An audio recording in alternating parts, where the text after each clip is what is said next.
All right, so number 4, it asks us to find the length and the width of this rectangle. And you know that here that the area is defined by that quadratic equation of x squared plus 8x plus 15.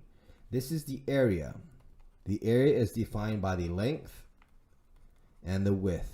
So the formula, right, is the area is equal to the length times the width. This means that this is the product, and the product is equal to the factor times the factor. That, okay? We realize that the area of x squared plus 8x plus 15 is going to be equal to something times something. This looks like, to get from here to here, we do a process of factoring. Okay? All right, so all we have to do is factor this. So we have x squared plus 8x plus 15.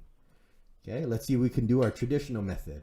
All right, dash times dash is equal to 15, and dash plus dash is equal to 8.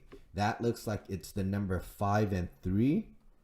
Okay, and then we divide by the 1x, 1x, 1x. So the factors are as simple as x plus 5 and x plus 3.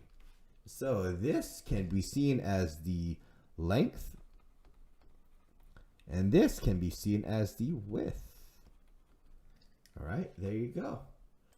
So to find the length and the width, all you have to do is actually factor the area.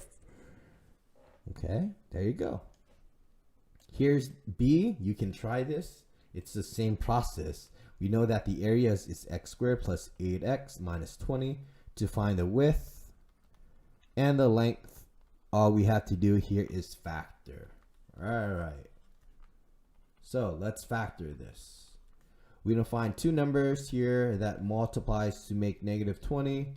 That here, we notice, will add up to 8. So in this case, it would be, I think, 1 and 20. No, 2 and 10. Yes. All right, let's see which one's a negative. The negative is on the 2. Negative 2 times 10 is negative 20. Negative 2 plus 10 is 8. Then here we divide by that 1x. Those do not simplify, leaving you with an x minus 2 and x plus 10. Right? This can be seen as the length, and this can be seen as the width.